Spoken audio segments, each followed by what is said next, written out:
नमस्कार, मैं हूं किरण यादव और आज की इस वीडियो में बात करेंगे देश और दुनिया से जुड़ी तमाम बड़ी खबरों के बारे में। सबसे पहले बात करेंगे नीट यूजी के रिजल्ट को लेकर। तो नेशनल टेस्टिंग एजेंसी यानी कि एनटीए ने 20 जुलाई को नीट यूजी एग्जाम का सिटी और सेंटर वाइज रिजल्ट जारी कर दिया है। रिजल्ट ऑफिशियल वेबसाइट nta.ac.in पर रिलीज हुआ है। इसमें कैंडिडेट्स की पहचान जाहिर नहीं की गई है। 18 जुलाई को नीट विवाद पर सीजीआई की बेंच के सामने हुई तीसरी सुनवाई सुप्रीम कोर्ट में हुई थी। कोर्ट ने एनटीए को निर्देश दिया था कि सभी कैंडिडेट्स के रिजल्ट शनिवार दोपहर 12 बजे तक वेबसाइट पर अपलोड किए जाए। कोर्ट ने कहा था कि रिजल्ट अपलोड करते वक्त उम्मीदवार की पहचान जाहिर न की जाए। अब इस पूरे मामले में 22 जुलाई की सुबह 10:30 बजे अगली सुनवाई होगी। और अब बात करते हैं यूपीएससी के अध्यक्ष मनोज सोनी ने इस्तीफा दे दिया है। देखिए, यूपीएससी के अध्यक्ष मनोज सोनी ने निजी कारणों का हवाला देते हुए अपने पद से इस्तीफा दे दिया है। उनकी तरफ से कहा गया है कि इस्तीफे के बाद वो सामाजिक और धार्मिक कामों पर ध्यान देंगे। उन्होंने 14 दिन पहले अपना इस्तीफा कार्मिक विभाग यानी कि डीओपीटी को भेजा था और इसकी जानकारी 20 जुलाई को सामने आई है, लेकिन अभी मनोज सोनी का इस्तीफा स्वीकार नहीं हुआ है। मनोज सोनी का कार्यकाल मई 2029 तक है। उन्होंने 16 मई 2023 को यूपीएससी के अध्यक्ष के रूप में शपथ ली थी। इस्तीफे के बारे में मनोज सोनी ने कहा है कि उनका इस्तीफा ट्रेनी आईएएस पूजा खेड़कर के विवादों और आरोपों से किसी से भी तरह से जुड़ा नहीं है। इसके अलावा कांग्रेस के लीडर और राज्यसभा सांसद जयराम रमेश ने चेयरमैन के इस्तीफे पर कहा है कि उन्हें यूपीएससी से जुड़े विवादों के बीच पद से हटाया गया है। और अब बात करते हैं नाम पर फरमान, हिंदू और मुसलमान। देखिए, 22 जुलाई से सावन महीने की शुरुआत हो रही है। भगवान शिव को जल अभिषेक करने के लिए कावड़ यात्रा निकाली जाएगी। इस बीच मुजफ्फरनगर में प्रशासन की तरफ से आदेश जारी किया गया है कि कावड़ रूट पर आने वाली दुकानों, होटलों और ढाबों के मालिकों को अपना नाम साफ शब्दों में लिखना होगा। इस पर जब विवाद होने लगा तो सीएम योगी आदित्यनाथ ने नया फरमान जारी कर दिया है। सीएम योगी ने निर्देश जारी करते हुए कहा कि पूरे राज्य में कावड़ रूट पर दुकानों को खाने की दुकान पर नेम प्लेट लगाना होगा। इस फैसले के बाद अब खाने पीने की दुकानों पर लोगों ने अपने नेम प्लेट भी लगाने शुरू कर दिए हैं। इस पर विपक्षी दलों और मुस्लिम नेताओं की तरफ से भाजपा पर खूब निशाना साधा जा रहा है, लेकिन इन सब के बीच अब केंद्रीय मंत्री गिरिराज सिंह ने भी कहा है कि अगर हिंदू नाम इतना प्रिय है तो हिंदू क्यों नहीं बन जाते। और अब बात करते हैं उत्तर प्रदेश के डिप्टी सीएम केशव प्रसाद मौर्य ने विपक्ष पर तंज कसा है। देखिए, यूपी में अभी सियासत गरमाई हुई है। बीजेपी में आपस में ही खींचतान चल रही है। इन सभी के बीच डिप्टी सीएम केशव प्रसाद मौर्य ने प्रयागराज में विपक्ष पर जमकर निशाना साधा। कहा कि विपक्ष के लोग कावड़ लेकर जाए और भोले बाबा को जल चढ़ाए। बुद्धि में विकृति आई है, वो विकृति खत्म हो जाएगी। सावन का पवित्र महीना है, कई करोड़ कावड़िया जाते हैं। जो सवाल उठा रहे हैं वो शुद्ध रूप से मुस्लिम तुष्टीकरण की राजनीति कर रहे हैं। आपको बताते चले कि केशव प्रसाद मौर्य लगातार अपने बयानों की वजह से चर्चा में बने हुए हैं। हाल ही में मौर्य ने लखनऊ में हुई बीजेपी की मीटिंग में कहा था कि संगठन सरकार से बड़ा है। संगठन बड़ा था और हमेशा रहेगा। बीजेपी का हर कार्यकर्ता गौरव है। केशव मौर्य ने मीटिंग में कहा था कि वो पहले बीजेपी के कार्यकर्ता है, बाद में डिप्टी सीएम का ओहदा है। संगठन हमेशा बड़ा था और हमेशा रहेगा। केशव प्रसाद मौर्य के इस बयान से हलचल तेज हो गई है। और अब बात करते हैं कि दिल्ली के एलजी वीके सक्सेना के प्रधान सचिव ने चिट्ठी लिखी है। देखिए, प्रधान सचिव ने मुख्य सचिव को शनिवार यानी कि 20 जुलाई को चिट्ठी लिखी है।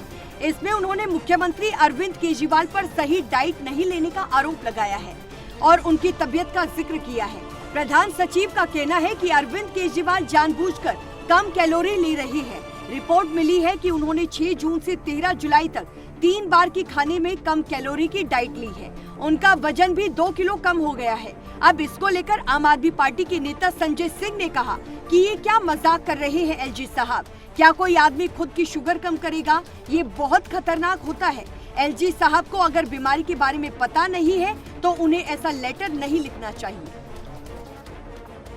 और अब बात करते हैं उत्तर प्रदेश की राज्य मंत्री सोनम किन्नर ने इस्तीफा दिया है। उत्तर प्रदेश में उपचुनाव से पहले बीजेपी का सियासी तूफान थमने का नाम नहीं ले रहा है। अब राज्य मंत्री सोनम किन्नर ने अपने पद से इस्तीफा दे दिया है और उन्होंने योगी सरकार पर आरोप भी लगाए हैं। सोनम किन्नर ने इस्तीफा देते हुए कहा कि योगी सरकार में अधिकारी सुनते नहीं हैं, उल्टा धमकी देते हैं कि कुछ बोलोगी तो मुकदमा कर देंगे।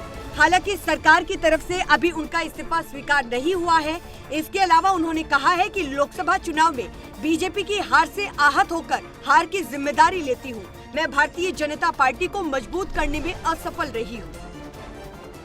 और अब बात करते हैं सुशासन पर सवाल। बिहार में उबाल।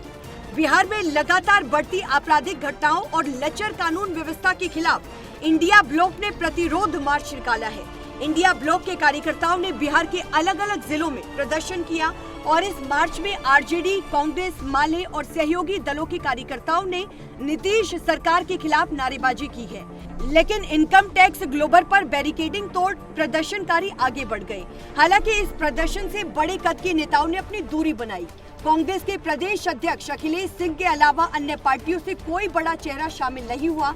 अखिलेश सिंह ने कहा है कि बिहार में जो लॉ एंड ऑर्डर की व्यवस्था है, इससे कई पत्रकारों की भी हत्या हो चुकी है।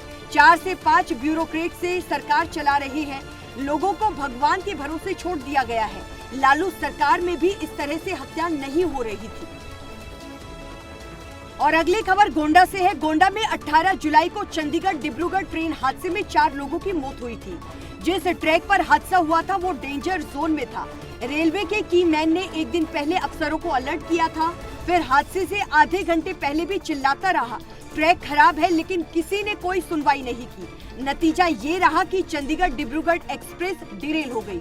इस पूरे मामले की पड़ताल हुई और रेलवे के कीमैन की ओर से अफसर की बातचीत का ऑडियो में इस चीज का दावा किया गया है। एनसीआर की तर्ज पर उत्तर प्रदेश की योगी सरकार ने एससीआर बनाने के लिए एक्शन मोड में काम कर रही है। एससीआर के लिए अधिसूचना जारी कर दी गई है। सूबे की राजधानी लखनऊ के आसपास के 6 जिलों के अधिग्रहण की अधिसूचना जारी हुई है। योगी सरकार की योजना में 27,860 वर्ग मीटर का एरिया एक्वायर किया जाएगा। प्राधिकरण के अध्यक्ष मुख्यमंत्री होंगे। मुख्य सचिव, विभागीय अपर मुख्य सचिव, विभागीय सचिव, कई महत्वपूर्ण विभागों के अपर मुख्य सचिव और सचिव सदस्य होंगे। राज्य राजधानी क्षेत्र में लखनऊ, हरदोई, उन्नाव, रायबरेली, सीतापुर, बाराबंकी को शामिल किया गया है। विकास प्राधिकरण के गठन से इन सभी जिलों का सुनियोजित शहरीकरण और विकास होगा। इससे सुनियोजित शहरीकरण को बढ़ावा मिलेगा। इससे सूबे के आर्थिक विकास लक्ष्यों की प्राप्ति में भी मदद मिलेगी। जम्मू रीजन में लगातार बढ़ रही आतंकी घटनाओं के बीच थल सेना प्रमुख जनरल उपेंद्र द्विवेदी ने जम्मू का दौरा किया। आर्मी चीफ यहां जम्मू में सेना के अधिकारियों के साथ एक हाई लेवल सिक्योरिटी मीटिंग की।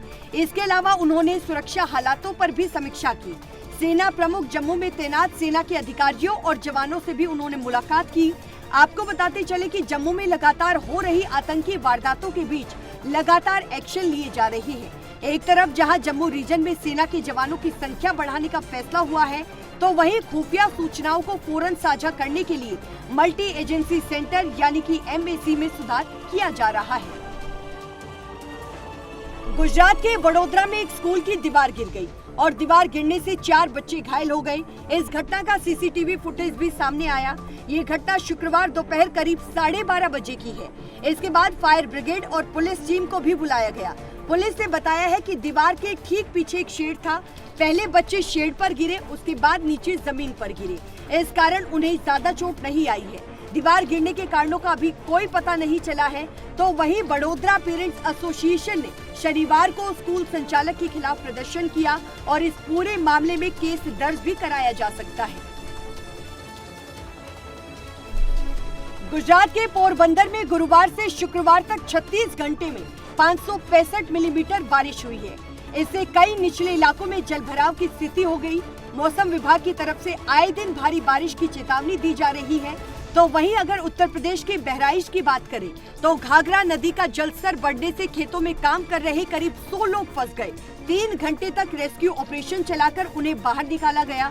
इसके अलावा गंगा का जलस्तर बढ़ने के कारण वाराणसी के घाटों पर NDRF को तैनात कर दिया गया है। महाराष्ट्र के ठाणे और मुंबई की अगर बात की जाए तो कई जिलों में तेज बारिश हुई है। नागपुर में स्कूल कॉलेजों की शनिवार को छुट्टी की गई है। इसके अलावा मौसम विभाग ने ऑरेंज अलर्ट भी जारी किया है। और फिलहाल के लिए इस वीडियो में बस इतना ही। अगर आपको वीडियो पसंद आई हो तो वीडियो को लाइक करें, कमेंट करें, शेयर करें और साथ ही चैनल को सब्सक्राइब करना बिल्कुल ना भूलें। धन्यवाद।